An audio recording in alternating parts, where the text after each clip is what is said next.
Maka bagi saya bacalah sejarah keseluruhan itu.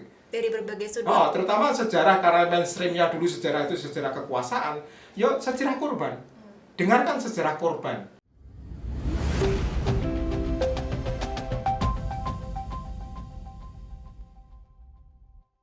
Assalamualaikum warahmatullahi wabarakatuh. Salam sejahtera untuk kita semua.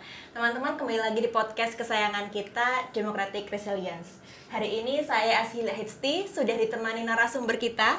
Sudah ada di hadapan saya Mas ST Tri Guntur Narwaya. Mas Guntur ini adalah Direktur Eksekutif Mindset Institute dan juga penulis buku Kuasa dan Stigma Represi Ingatan. Gimana kabarnya Mas, sehat? Baik, sehat. Alhamdulillah. Terima kasih sudah mau hadir di podcast kesayangan kita. Hari ini bulan September, kita biasanya mengingat kembali atau membicarakan kembali peristiwa 30 September. Meskipun itu sudah sering setiap tahun dibahas, tetapi sepertinya tidak usang karena memang stigma dan juga rumor itu terus ada, masih ada sampai sekarang. Dan itu yang akan kita bahas untuk podcast kali ini terkait tentang peristiwa 30 September dan bias informasi di tengah masyarakat. Mungkin untuk pertanyaan pertama, Mas. Ya.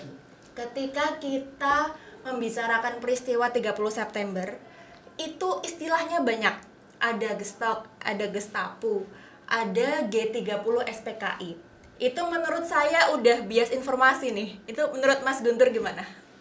Ya, karena sebenarnya kan istilah itu ya, atau kita pakai terminologi tentang Gestok, tentang G30 SPKI, tentang itu kan hadir dalam satu momen sejarah, dan sejarah itu tentu tidak sesuatu yang berhenti, tapi dinamik. Nah, kemudian memang di sana tentu ada banyak tanda petik, tentu kepentingan dalam konteks memahami terminologi itu, termasuk dalam mendorong terminologi itu.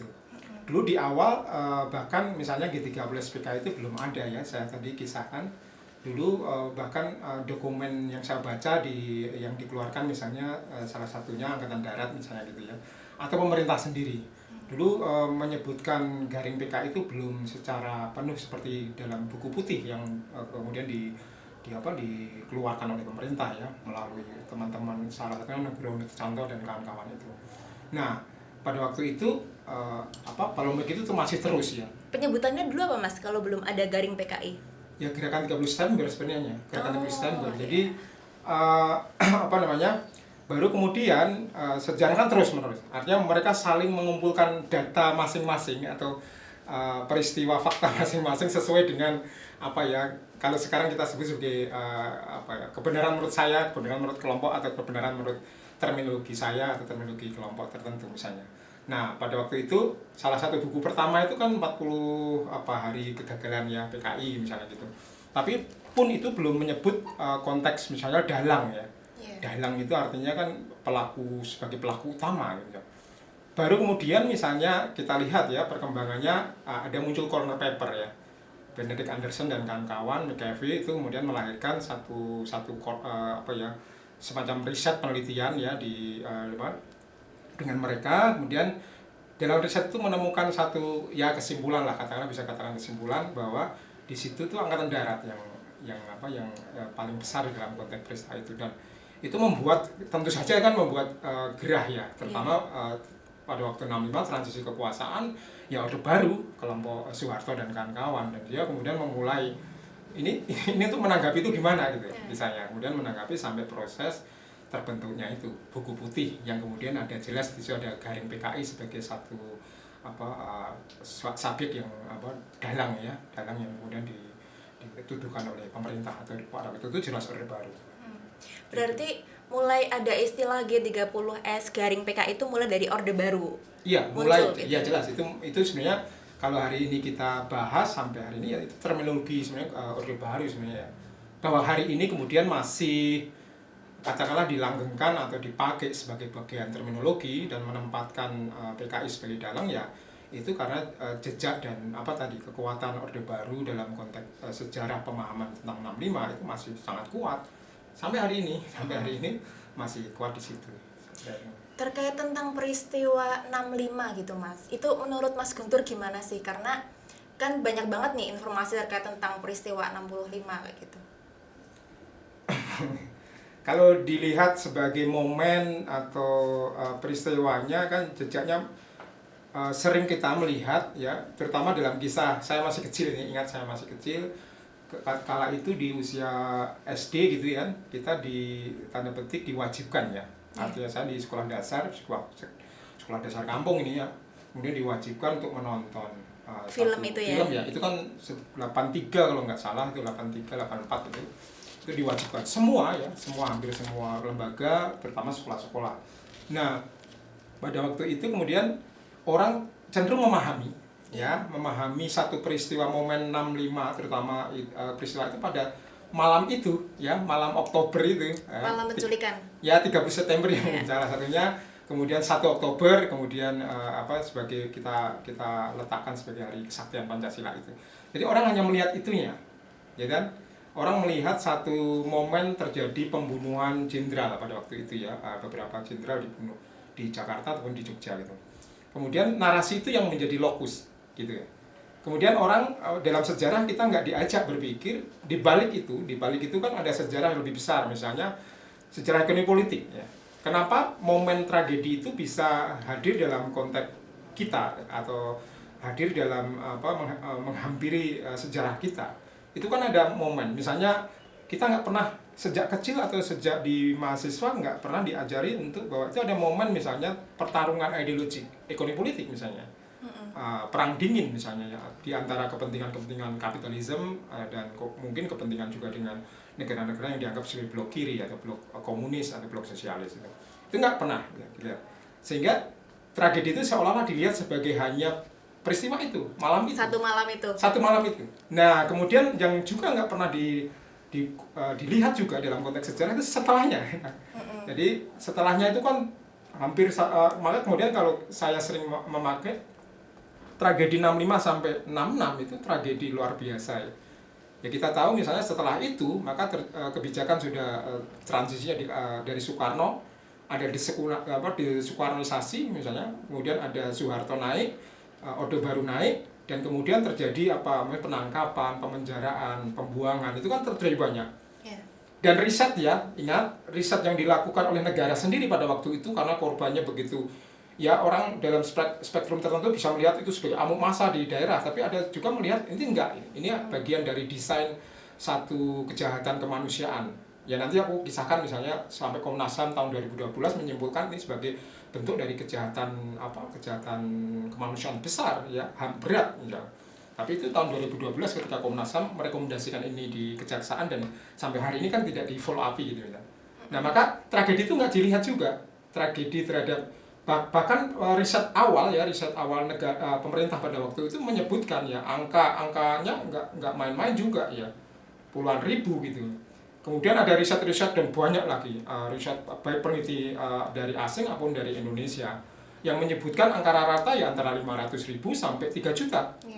Dan itu kan rentang spekulasi hampir sampai hari ini itu nggak ditemukan angka pasti tentu, karena memang sejarah ini kan belum terbuka. Artinya dorongan untuk pengungkapan kebenaran masih terganjal juga ya, undang-undang KKR kemudian dibatalkan juga. Usaha untuk ke arah sana menemukan angka-angka itu juga mengalami tantangan itu ya. Orang yang mau mencari fakta sejarah atas misalnya orang-orang yang meninggal berapa, orang-orang yang dipenjara berapa, diasingkan berapa, itu kan selalu ada tantangan-tantangan tersendiri. Berarti mungkin bisa nggak nih kalau kita bilangnya seperti ini, bahwa penayangan film-film yang dilakukan serentak, kalau nggak salah dari tahun 84 sampai 98, itu sebenarnya adalah upaya mensimpelkan atau menyederhanakan kasus yang sebenarnya besar nih. 65 itu sebenarnya nggak cuma satu malam aja kayak gitu. Iya benar, jadi ya tentu ya satu kekuasaan untuk bagian dari membangun legitimasi, termasuk perihal sejarah tentu penting gitu ya bagi satu kekuasaan tertentu, sehingga mereka menampilkan kisah itu sebagai bagian juga bagi legitimasi atau bagi tegaknya satu ini loh saya sistem baru yang dulu di sistem lama. Misalnya Orde Lama kan sebutan Orde Baru. Orde Lama kan nggak menyebut dirinya Orde Lama ya. Dari Orde Lama kan disebut oleh Orde Baru bahwa dia Orde Lama. Dan ini oleh saya Orde Baru. Kalau Orde Baru mah disebut mereka ya Orde Pembaharuan lah, Orde Pembangunan. Nah, ini yang sebenarnya yang terjadi. Sehingga katakanlah kemudian mereka menggunakan banyak, tidak hanya film kan gitu. Tidak hanya film, entah itu situs monumen, entah itu kisah-kisah, bahkan tembang-tembang. Di satu sisi menampilkan legitimasi sejarah atau kisah-kisah sejarah yang menurut mereka bisa mengafirmasi dari legitimasi kekuasaan, tapi satu sisi ya menghambat atau menghilangkan atau mengeksklusi kisah-kisah lain. Ya, misalnya pada waktu itu ya setelah 65, ingat pemberedelan pers itu besar banget. Kompas saja dibredel kan, Kompas saja dilarang kan, tapi kemudian cepat boleh terbit kembali. Tapi itu hampir sama ya yang terjadi. Dan pada waktu itu salah satu media massa terutama yang diperbolehkan tanda petik ya, itu kan beberapa media yang memang sudah dianggap sesuai dengan afirmasi kekuasaan ya, misalnya Berita Yuda, Angkatan Bersenjata, itu memang dipakai. Pada waktu itu nyaris 65 peristiwanya ya berita-berita itu yang kita konsumsi. Ya, bukan berita-berita dari media yang mungkin ya dalam tanda petik. Kompas saja kan dulu tidak menjadi bagian dari rujukan-rujukan awal di 65 pada waktu itu. Karena Kompas termasuk juga yang beredar ya dalam konteks tertentu itu. Tadi yang sudah Mas Guntur sebutkan bahwa peristiwa setelah kejadian 30 September dan juga 1 Oktober itu salah satunya adalah misalkan pemenjaraan banyak sekali orang yang dianggap PKI. Itu saya jadi ingat, saya pernah mewawancarai salah satu yang pernah di penjara itu adalah Bu Oni di Borah Oni Ponirah dan juga Pak Leo kalau nggak salah. Nah itu sebagai ini aja sih, penggambaran kondisi pada saat itu. Pada saat itu Bu Oni ini menari untuk keperluan 17 Agustus. Tapi dikira menari genjer-genjer kayak gitu. Nah, apa memang semencekam itukah kondisi pada tahun itu sehingga sampai benar-benar takut dengan PKI misalkan seperti itu? Jadi narasi yang terbangun ya, konsumsi narasi ini sejak ketika transisi Orde Baru sudah terjadi ya. Artinya saya nanti bicara sebelum terjadi. Jadi jelas bahwa narasi atas fobia komunis ya, fobia terhadap tidak hanya komunis ya, pada waktu itu juga nasionalis juga menjadi bagian dari katakan ideologik yang tidak dianggap sama dengan Orde Baru. Maka kemudian ada orang-orang nasionalis, orang-orang PNI yang tanda petik ada pada waktu itu yang juga cukup kritis itu juga dipenjara. Nah, narasi itu memungkinkan untuk juga mendorong eksklusi-eksklusi yang besar ya. Jadi pengakuan ya, ini literasi tentang penyintas ya, kesaksian korban itu kan udah banyak ya pasca kemudian reformasi ya 98. Jadi disebutkan memang kebanyakan mereka ya sebenarnya tidak terlibat langsung misalnya gitu ya. Ya hanya misalnya dulu ikut nari, ikut acara.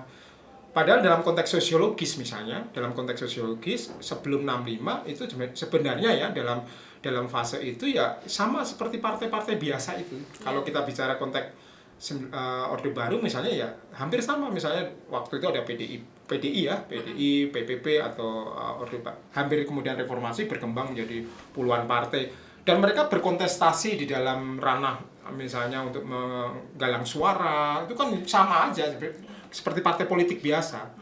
Nah, hanya kemudian berubah drastis itu ya pas waktu peristiwa 65 dengan satu lokus sejarah September dan 1 Oktober itu, kemudian kisahnya yang menjadi lain gitu ya, sehingga beberapa orang yang bahkan itu ya setelah itu konteks kebijakan politik terhadap tradisi fobia terhadap ideologi ini itu kan terjadi terus ya. Dulu kisah-kisah setiap September, kemudian juga banyak buku-buku yang dianggap ya, meskipun itu sebenarnya bukan buku kiri misalnya. Bahkan kemudian dulu ada pernah satu momen tertentu buku-bukunya, saya sebutkan misalnya Frantmani Suseno ya, yang buku-buku Marx, buku-buku itu juga dibakar ya. Padahal buku itu jelas anti kiri. Jadi semua yang kelihatan bersimbol atau punya label tertentu terhadap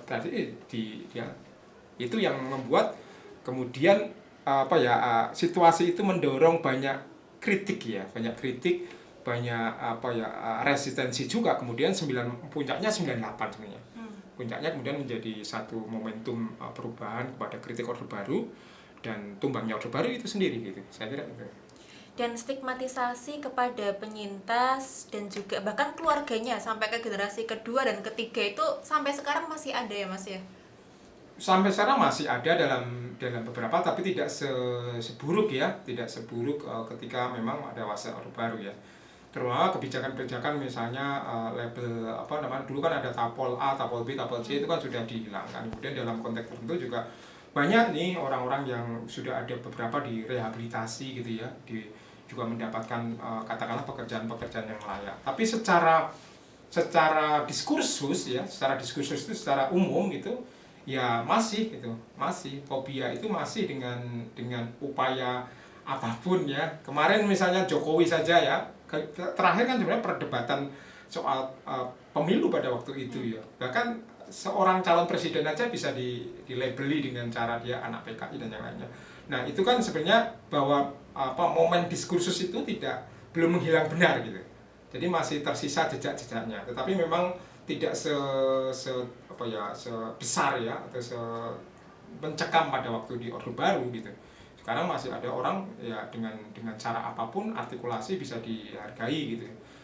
Cuma memang kalau wacana terhadap yang saya katakan, wacana terhadap upaya pengungkapan kebenaran, terutama upaya rekonsiliasi itu ya masih terkendala ya. Saya kisahkan misalnya dalam proses sampai undang-undang KKR dihapus. Pada itu fase reformasi sejak 99, bahkan sejak tumbangnya Orde Baru itu kan didorong inisiasi itu. Sampai kemudian tahun 2004 ya. 2004 kemudian itu kan menghasilkan. Baru belum berjalan undang-undang itu. Artinya sebenarnya tim komisi rekonsiliasi itu udah ada juga, tapi belum bekerja sebenarnya. Itu sudah ya. Desakannya juga dari kelompok-kelompok sipil ya, yang melihat bahwa KKR itu atau undang-undang KKR itu juga hanya menjadi bagian dari lip service ya, bukan bisa menjangkau rekonsiliasi yang sebenarnya atau pengungkapan kebenaran sebenarnya, itu satu sisi. Tapi juga kelompok-kelompok lain melihat ya, kalau ini terjadi rekonsiliasi mungkin menakutkan bagi status kekuasaan ya, sehingga mereka juga sama-sama mendesak untuk pembatalan itu. Dan akhirnya sebenarnya hanya dua yang ditolak kan, dua pasal yang ditolak, 2 item lah yang ditolak. Tapi kemudian semuanya ditolak itu 10 pasal. Dan sampai hari ini inisiasi terjadi tapi masih cukup ketat ya. Sampai terakhir usaha inisiasi terhadap peraturan presiden atau keputusan presiden yang harus dilakukan. Tapi itu juga sekarang masih belum cukup maju ya. Tapi sepertinya yang mengupayakan adanya KKR ini sepertinya santernya dari masyarakat ya Mas ya? Ya. Ya, kalau dilihat dalam sejarahnya memang saya kisahkan ya, sebelum ada istilah terminologi KKR itu kan dulu waktu reformasi 98 itu sebutannya macam-macam. Ya, ada dialog nasional gitu. Ada konsensus nasional, ada usaha rembuk nasional. Semuanya punya membawa perspektif terhadap itu. Ya, pada waktu itu terminologi rembuk nasional, gagasan dialog nasional itu masih berkisar pada upaya untuk agar bangsa ini nggak terpecah, gitu. Bangsa ini nggak disintegrasi gitu ya. Karena masa transisi loh itu, masa transisi itu masa gawat nih, masa krisis, kalau nggak bisa dilampaui ya bisa pecah benar. Terus ada usaha-usaha itu termasuk Gus Dur, Megawati, Amin Rais, semuanya itu kan berkumpul merembuk nasional. Bahkan ketika inisiasi Komnas HAM dengan pemerintah pada waktu itu ya, termasuk Menteri Kehakiman Muladi dan Komnas HAM pernah melakukan dan membentuk tim informal, semacam kayak tim rekonsiliasi loh ya. Tapi itu juga gagal. Jadi karena juga banyak masukan dikritik sana sini, itu tidak representatif kepentingan gitu ya. Hanya 2 lembaga gitu, lembaga antara Komnas HAM dan misalnya dengan pemerintah pada waktu itu Menteri Kehakiman Muladi yang menjadi juru bicara pada waktu itu ya. Nah, usaha-usaha ini terus-menerus sampai kemudian teman-teman masyarakat sipil termasuk lembaga-lembaga NGO pada waktu itu ya. Kalau saya ingat salah satunya misalnya nama yang cukup Sam saya harus katakan itu pada waktu itu Hakim Nusantara ya, Mas Garuda Hakim Nusantara itu menawarkan satu gagasan bahwa perspektif hak asasi manusia harus dipakai itu. Karena itu berkaitan dengan kejahatan kemanusiaan ya yang berat gitu. Sehingga sebelumnya kan nggak dipakai tuh hak asasi manusia, itu nggak ada, wacananya sebelum nggak ada, hanya kesatuan, integrasi, disintegrasi kayak gitu. Nah kemudian ada wacana hak asasi manusia, baru kemudian itu masuk. Dan orang-orang yang juga membangun konsep-konsep itu ya dari masyarakat sipil, termasuk dengan pemerintah tentu ya, Komnas HAM, masyarakat sipil, NGO, para pencintas korban itu mendorong itu wacana terhadap KKR itu sampai terbentuknya undang-undang, sampai kemudian terbatalnya undang-undang itu. Jadi kan letih gitu ya, kerjanya memang proses yang panjang gitu. Kalau boleh diidentifikasi nih Mas, faktor-faktor kenapa sih kok undang-undang itu gagal kayak gitu? Satu sisi kesadaran terhadap apa yang dimaknai sebagai rekonsiliasi ya, yang atau bahkan dalam taraf tentu adalah pengungkapan kebenaran itu kita nggak siap ya, dan atau nggak mau bahkan. Jadi karena syarat rekonsiliasi tentu harus ada pengungkapan kebenaran ya, truth seeking dan yang lainnya ya. Truth itu penting bagi proses rekonsiliasi. Kalau rekonsiliasi tidak ada pengungkapan kebenaran, itu ya gimana gitu loh. Mau maaf-maafan, kamu salah atau enggak kan harus tahu salahnya di mana, kemudian benarnya di mana, posisinya di mana gitu. Nah, kemudian berkembang juga ini Mbak, berkembang juga usaha untuk mendorong itu juga ada bukan pembelahan ya, Pak, warna perspektif yang beragam. Di antara kekuatan masyarakat sipil juga beragam ya. Ada satu sisi misalnya ya, mendorong ini harus ada pengadilan ini. Ada pendekatan yang namanya pendekatan legal justice ya, justice yang hukum gitu. Artinya para pelaku kalau nanti ada pengungkapan kebenaran, penyelidikan misalnya yang pernah dilakukan tahun 2012 oleh Komnas HAM termasuk itu ya, para pelakunya ya harus diadili gitu. Itu satu banyak teman-teman juga mendorong itu ya, kekuatan sipil. Tapi ada satu sisi, kalau misalnya ya dengan cara pendekatan hukum, padahal hukumnya masih juga dikuasai tanda petik ya.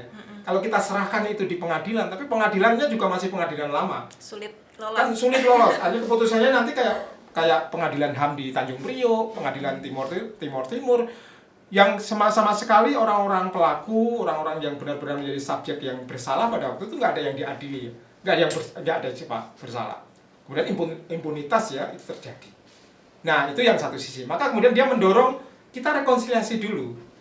Jangan pengadilan dulu, tapi rekonsiliasi. Rekonsiliasi kan ada juga kepentingan untuk membantu subjek korban, termasuk rehabilitasi, kompensasi dan yang lainnya itu. Sehingga itu yang penting karena korban semakin tua nih, dia hak-haknya harus dipenuhi nih, hak korban dia gitu. Maka ini dulu, nanti sambil berjalan nanti prosesnya mungkin sampai pada konteks penguatan kebenaran yang lebih dasar, yang lebih besar. Dua itu sampai hari ini itu masih bernegosiasi terus-menerus. Ada beberapa hal malah saling juga bertentangan ya, pilihan jalan rekonsiliasi. Ada juga yang ingin itu nggak dua hal yang berbeda, artinya dua itu bisa dikombinasikan gitu. Di dalam konteks perjuangan pengungkapan kebenaran bisa dikombinasikan. Kalau menurut Mas Guntur ini muncul, sekarang kan zamannya media sosial ya Mas, munculnya banyak hoax terkait misalkan tentang kebangkitan PKI atau apapun lah itu. Apakah ada hubungannya dengan kekhawatiran pengungkapan kebenaran atau itu peristiwa lain Mas? Misalnya ada hoax, ada sering misalnya kayak gini, hoax yang agak kontemporer ya, misalnya COVID ya. COVID kemarin saya pernah menulis tentang COVID dan hoax 65. COVID dari Cina nih, dari Cina. Kemudian Cina kan komunis gitu ya, itu satu sisi. Enggak soal investigasi benar atau salahnya, tapi itu dari Cina, Wuhan gitu. Kemudian yang kedua, pemerintah kok terlalu orang-orang yang tanda petik ya, yang mengambil posisi berbeda dengan pemerintah, yang tidak memakai konteks misalnya pengumuman kebenaran, dia langsung labelingnya begitu, labelingnya bahwa pemerintah hari ini tanda petik ya komunis, masih pro terhadap Cina. Belum lagi misalnya datangnya tenaga kerja, misalnya isu-isu ya tenaga kerja China di Indonesia, kemudian dihubungkan dengan ideologi ini. Artinya sebenarnya diskursus itu ya, imajinasi tentang fobia komunis itu kan masih tetap jejaknya masih ada di hari ini. Nah, apakah misalnya gini, apakah itu bisa hilang? Selama dalam konteks saya ya, pengungkapan kebenaran itu nggak terjadi, proses pengungkapan kebenaran tidak hanya bisa dilakukan partikular tentu ya, tidak hanya bisa dilakukan oleh satu pihak misalnya kekuatan masyarakat terbatas gitu ya. Tapi seluruh komponen masyarakat negara ini ya, termasuk pemerintah, masyarakat dan semuanya itu sebelum dia melakukan itu berhasil ya melampaui tragedi itu, sejarah sejarah yang masih abu-abu itu dengan cara pengungkapan kebenaran dan rekonsiliasi, maka potensi bias itu akan selalu muncul. Ya, selalu muncul karena apa ya? Nggak ada fakta kebenaran yang bisa dianggap kokoh untuk kita bisa pegang bersama secara nasional gitu. Nah, apakah kemudian bisa kokoh ini? Kalau misalnya semua orang pun masih beragam, berbeda, apalagi berbeda kemudian dipakai di dalam konteks misalnya tadi ya legitimasi politik atau wacana di dalam menyerang kelompok lain gitu ya. Ya itu tetap masih ada bias-bias sampai apapun itu. Jejak-jejak. Hanya saja ya, saya hari ini kan anak-anak muda dalam konteks yang lebih mungkin mengalami satu regenerasi yang berbeda gitu. Terutama milenial itu. Ada upaya-upaya yang lebih maju dari mereka ya ketimbang generasi-generasi tua yang masih sangat terpenjara oleh sejarah masa lalu itu. Ya, mereka melakukan apa benar ya kemarin itu begini? Apa benar tahun itu kemarin? Mereka melakukan itu. Baik dalam film-film gitu ya, atau dokumen atau narasi, novel-novel itu kan banyak sekarang. Dan itu upaya alternatif dan inisiasi anak-anak muda yang tidak mau terbeban oleh sejarah karena mereka bukan pelaku, mungkin mereka juga bukan korban yang langsung gitu ya. Akhirnya kok bisa begini sejarahnya kok. Nah, mereka mungkin mempertanyakan itu dengan cara masing-masing inisiasi itu. Dan tentu pengungkapan kebenaran itu butuh sekali kerjasama antara masyarakat sipil dan juga pemerintah ya Mas ya. Ya jelas. Artinya suara-suara masyarakat terutama memang penghargaan atas suara-suara penyintas mereka yang memang menjadi korban ya, karena korbannya pada waktu tragedi itu ya bukan main-main ya, artinya sesuatu yang begitu membuat traumatik. Misalnya trauma itu macam-macam kan, trauma yang begitu luar biasa dan sejarah sampai 65 kemudian sampai mereka hidup kembali di tengah masyarakat kan belum sepenuhnya ya, katakanlah pada waktu itu dihargai sebagai masyarakat sepenuhnya. Nah, upaya-upaya itu harus dilakukan terus-menerus ya. Sejauh apa hasilnya ya, kalau dorongan itu harus didorong oleh kekuatan. Termasuk mungkin podcast hari ini bisa saja menjadi satu diskusi ya, suatu pesan dan ranah ruang demokratisasi kan, ruang demokratisasi yang bisa mendorong bahwa ini ada suara-suara alternatif atau suara-suara yang mungkin bisa harus didengarkan.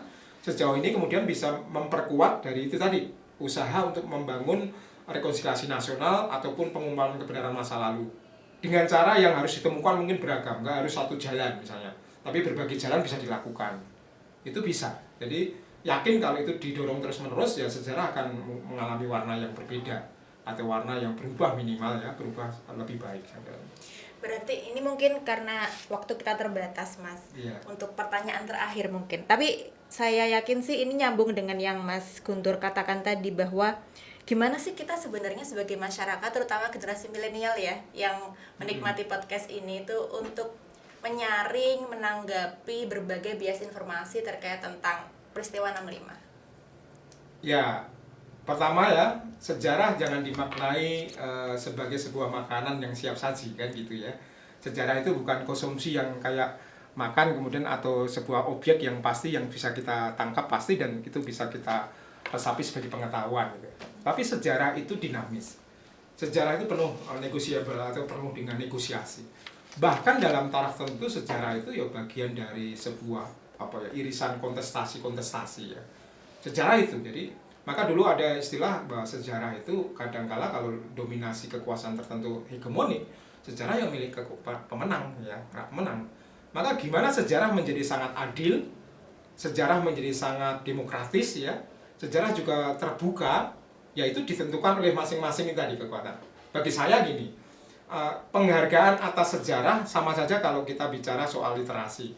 Penghargaan atas sejarah ya teman-teman jangan terjebak pada satu pandangan saja. Coba memperluas perspektif ini, cakrawala ini. Karena sejarah itu adalah satu peristiwa, fakta. Sekali satu fakta pun ya, misalnya orang tertabrak di pinggir jalan saja bisa diinterpretasi oleh beragam interpretasi, apalagi sejarah yang punya dimensi sosial, politik, ekonomi yang luas. Maka kalau kita berhenti ya dalam pemahaman yang mungkin satu kotak saja sejarah itu, kemudian sudah finally kita puas dengan itu ya kita akan terjebaknya dalam itu saja. Maka bagi saya bacalah sejarah keseluruhan itu. Dari berbagai sudut. Terutama sejarah, karena mainstreamnya dulu sejarah itu sejarah kekuasaan. Yuk sejarah korban. Dengarkan sejarah korban.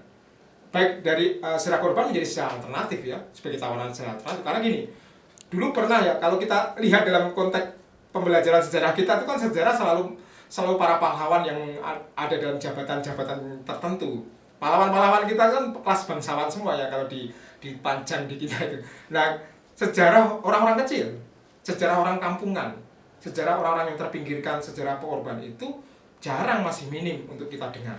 Padahal itu membangun perspektif ya, membangun satu perspektif lebih luas atas keutuhan sejarah ya, yang luas itu.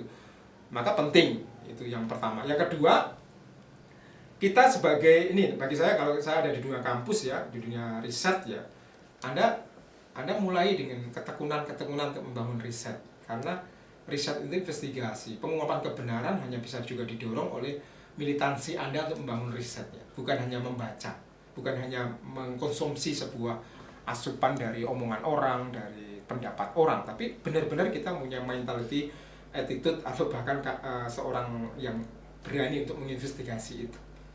Dengan begitu maka kita bisa saja menemukan hal-hal baru, perspektif sejarah yang bisa berguna di masa depan saya, masa depan generasi saya.